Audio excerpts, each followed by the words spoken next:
Voilà. Alors, bonjour à tous et à toutes, et je vous souhaite la bienvenue au forum aujourd'hui de Trucs de Pro, où placer les barrages de canaux de drainage en tourbière, avec nos deux animateurs Sylvain Jutras et Lynn Rochefort. Alors, en collaboration avec nos partenaires Canard Illimité Canada, donc le CIC, le projet RAR, donc Recherche en application pour une restauration éclairée des milieux humides, et le MELCCFP, nous, la SAREC, participent à l'organisation des forums mensuels intitulés Trucs de pro, qui se tiennent une fois par mois, un jeudi après-midi. Et l'idée de ces forums est de favoriser et faciliter la discussion entre les acteurs et actrices en restauration et de permettre aux participants de poser des questions à des experts en ce domaine. Donc, n'oubliez pas, ces forums se déroulent en français et c'est des forums participatifs. Alors, nous allons enregistrer la première partie avec la présentation et la mise en situation de la problématique, dont la restauration aujourd'hui et où placer les barrières de drainage en tourbière. Et nous allons arrêter l'enregistrement pour la partie discussion afin de promouvoir une discussion ouverte. Alors, nous vous invitons à ouvrir vos caméras pendant la partie discussion et de lever la main afin de donner l'opportunité à tout le monde de participer. Alors, un petit peu sur nos animateurs. Sylvain Jutras est professeur titulaire au sein de la faculté de foresterie, de géographie et de géomatique de l'Université Laval. Monsieur Jutras enseigne plusieurs cours couvrant les concepts de l'hydrologie appliquée aux milieux forestiers et humides. Ces domaines d'expertise sont liés aux effets de l'aménagement forestier sur l'eau, à la voirie forestière, à la mesure de la neige en milieu forestier, à l'hydrologie des tourbières ainsi qu'à la cartographie hydrographique à partir des données de l'IDAR.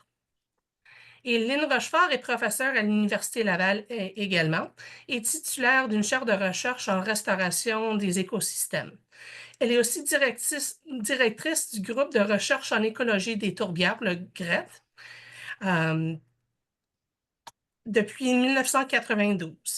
Madame Rochefort est l'un des auteurs principaux de l'évaluation mondiale des tourbières, le Global Peatlands Assessment, et elle représente aussi l'Amérique du Nord en tant qu'experte régionale et technique au sein du groupe d'évaluation scientifique et technique de la Convention de Ramsar.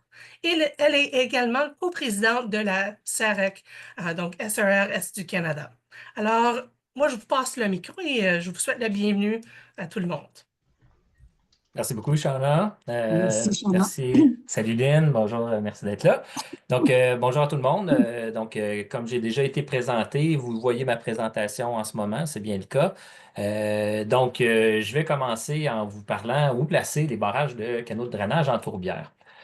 En fait, les tourbières, comme type de milieu humide, ce sont des écosystèmes qui ont la caractéristique d'avoir des pentes très faibles. Il y en existe ailleurs sur la planète avec des pentes un peu plus fortes, là, mais dans le contexte d'Amérique du Nord, de l'Est de l'Amérique du Nord, les pentes sont très faibles.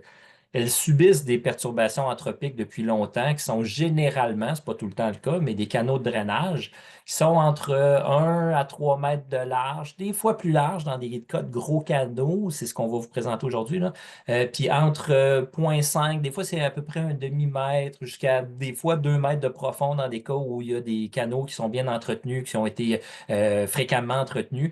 Mais tous ces canaux-là ont souvent, en fait, sont caractérisés par des écoulements d'eau lents pendant qu'il y a des fortes précipitations, puis des écoulements pratiquement stagnants en plein été quand il n'y a pas beaucoup de précipitations.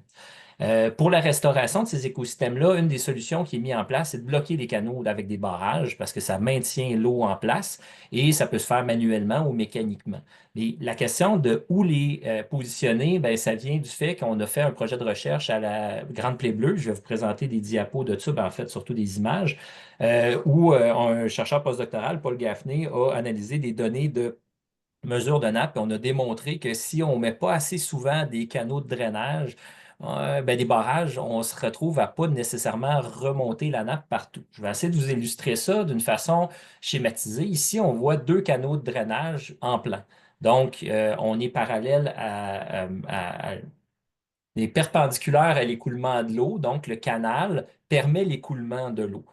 Sur un point de vue technique, ce que ça va causer, en fait, c'est que ça va permettre le rabattement de la nappe phréatique plus proche du canal on va être, plus le rabattement va être fort, puis plus on s'en éloigne, plus il va être faible. Là, c'est une vieille diapo de drainage forestier, fait que normalement, quand il y a un canal, il y en a un deuxième, puis il y en a un troisième, puis il y en a un quatrième. Mais on peut comprendre que s'il y a juste un canal, ben, c'est un effet qui finit par arrêter avec la distance. On pourra débattre la distance si vous voulez par la suite. Dans le cas où on va planifier des barrages, ce qu'on va faire, c'est qu'on va installer une structure qui va permettre de retenir l'eau. Puis pourquoi on fait ça? Ben, c'est parce qu'on veut arrêter l'écoulement qui permet à l'eau de sortir du site. Et ce que ça va provoquer, ce qu'on veut provoquer, c'est un rehaussement de la nappe phréatique qui va permettre la réinstallation des espèces qui doivent être en place aux bons endroits. Si on le met dans l'autre sens, donc en plan, là, on suit comme le fond d'un canal qu'on aurait coupé avec le haut de la surface du sol et la profondeur de la nappe phréatique. Si on installe un barrage, ben, ce qui va se passer, c'est qu'on va remonter la nappe phréatique à cet endroit-là.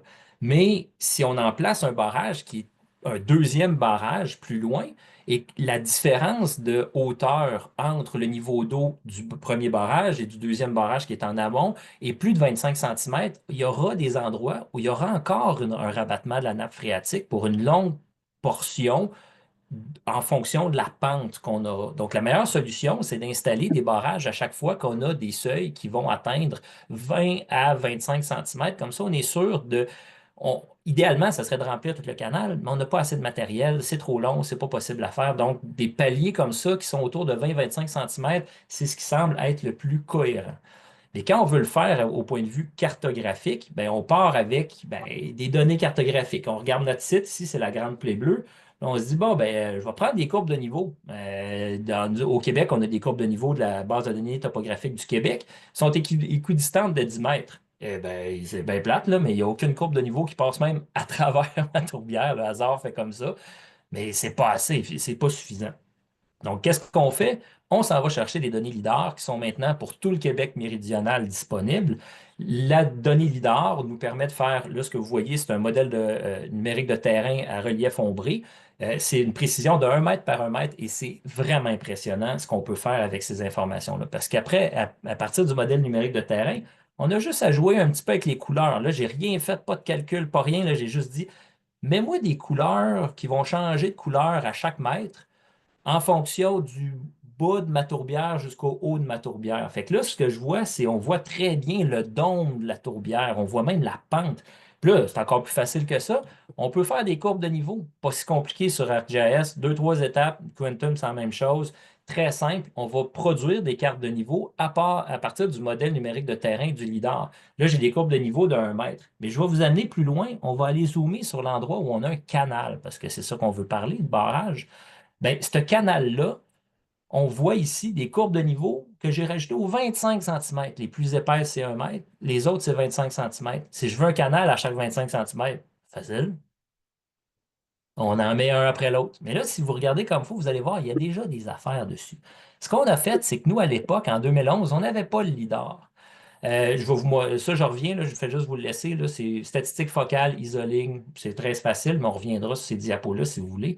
Ce qu'on a demandé, c'est à un étudiant de prendre un niveau optique puis de marcher tout le long du canal pour essayer d'avoir le relevé topographique. Puis le relevé topographique, il nous en a fourni un. Puis c'est à partir de celui-là qu'on a établi des seuils, dans notre cas, qui étaient de 50 centimètres entre les paliers parce que ben, on n'avait pas l'argent pour en construire 12 barrages. On en a construit 6. Puis ben, avec la pente qu'on avait, qui faisait à peu près 2 mètres, 2 mètres et demi, ça faisait le tour. Donc, ce qu'on a fait, ben, en fait, ce que j'ai fait, moi, récemment, par la suite, ça a pris 5 minutes, même pas 5 minutes, ça a pris 10 secondes. J'ai fait une ligne sur ArcGIS. J'ai dit, c'est quoi le vrai relevé? Puis quand on regarde comme il faut, là, si je remets la carte qu'avait faite notre étudiant, ça fait quand même assez bien. Mais pas avec le même niveau de résolution, parce que les données LIDAR sont tellement plus précises. Envoyez plus personne sur le terrain, ça ne sert absolument à rien. Prenez votre carte au LIDAR, tracez des profils, puis vous allez avoir toute l'information. Mais à partir de cette information-là, nos barrages, nous, on les a installés ici. Un à l'entrée, un à différents paliers. On voit bien que c'est pas 50 cm. C'était même pas 50 centimètres en fait. Là. Il y en a qui étaient plus proches que ça. C'était pas facile, là. On a fait ça en 2011. C'était pas le, tu sais, on a appris.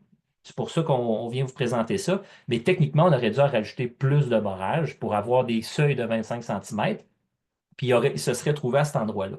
Mais la façon la plus simple, c'est tout simplement de prendre chacune des courbes de niveau, tracer des belles petites lignes, puis où est-ce qu'on déplace les barrages à chacune des lignes que j'ai faites là. Pas plus compliqué que ça, puis c'est terminé. C'est ça ma présentation. Mais après ça, il y en avait des diapos pour vous autres. C'est ça. Bon, moi, ce que je voulais dire, c'est que avec la Grande Plaie Bleue, notre cas de figure était qu'on avait une contrainte un peu budgétaire. Puis au lieu de dire on va remouiller juste la partie du haut de la tourbière ou quelque chose du genre, bon, on est allé de manière euh, en se donnant comme objectif d'être capable. On ne savait pas comment. On dit on va essayer de monter la nappe phréatique en haut de 40 centimètres. C'est un peu le but général qu'on s'était donné des années. Je veux dire, on a commencé à parler de ça avec le ministère en 2009, 2010. Fait que ça fait un petit bout de temps. Il y a un autre cas de figure, parce que j'arrive d'aller voir des tourbières en Alberta qui étaient à Evansburg. Puis là, la directive que celui qui s'occupe de l'aménagement des tourbières a dit à son employé, ils ont dit, vont faire des canaux de drainage partout à toutes les 50 mètres. Lui, au lieu de donner à toute une baisse, c'est à tous les 50 mètres. Et on est allé, ça s'était fait juste l'année d'avant. Là, les photos sont petites, mais c'était juste pour montrer que, les barrages avaient été très, très bien faits, étaient très bien végétalisés, tu sais, étaient solides, etc. Mais nous autres, en regardant, vous voyez, les filles sont sur le barrage comme tel, puis quand on regarde de chaque côté, on s'est ramassé avec un 50 centimètres de différence. Si on prend la prochaine diapo, euh, tu sais, et ce qui fait que lorsqu'on fait ailleurs, j'ai visité un autre barrage qui, là, les niveaux étaient vraiment similaires de chaque côté. Fait parce que, bon, on les fait toutes les 50 centimètres. Des fois, on tombe bien sur la côte de niveau, des fois, non. Euh, Puis là, vous voyez une planche de tourbe qui était juste là, le barrage. Et la prochaine diapo. Ce qui fait que l'idéal, ce qu'on veut avoir, c'est la finalité, c'est qu'on devra obtenir comme remouillage, c'est un peu le maximum. Ici, vous avez les cotonnes forestiers, on était en bordure ici de la tourbière. Ça, c'était les anciennes planches, puis l'eau était vraiment, vraiment à l'intérieur de 15-20 cm du niveau de la planche. Fait que ça, c'est pas mal, un peu dans l'idéal. Euh, et j'aimerais rajouter deux autres points. Euh, c'est que non, j'ai déjà oublié, mais en tout cas, disons, je vais commencer par un des points que Sylvain a mentionné, puis souvent, c'est ça qui est toujours intéressant. Sylvain et moi, on donne ensemble un cours, puis on a toujours un peu des points de vue différents. Tantôt, Sylvain, il a dit une déclaration, ben, il a dit quelque chose assez rapidement, mais que il y a des pour et des contre à faire ça. Il a dit, idéalement, on devrait remplir tout le canal de drainage, tu sais, de tout le faire. Il y a des pour et des contre à faire ça. Bon, le contre, c'est d'avoir tout le matériel, tout ça, mais de faire des vrais blocages. Des fois, si on fait juste tirer du matériel et qu'on ne fait pas un bon blocage, on peut avoir de l'eau qui va s'écouler le long de des troncs d'arbres si on a remis des troncs d'arbres dans le fond ou d'autres matériels. Mais aussi, dans les travaux avec un collègue de l'Université de Waterloo, Jonathan Price, on a montré que on bloque les canaux de drainage puis qu'on garde de l'eau libre, cette eau libre-là, elle occupe plus d'espace, fait qu'elle va aider à remouiller. Ça fait comme des réservoirs d'eau qui, lorsque ça commence à s'assécher, ça va remouiller notre tourbe de chaque côté.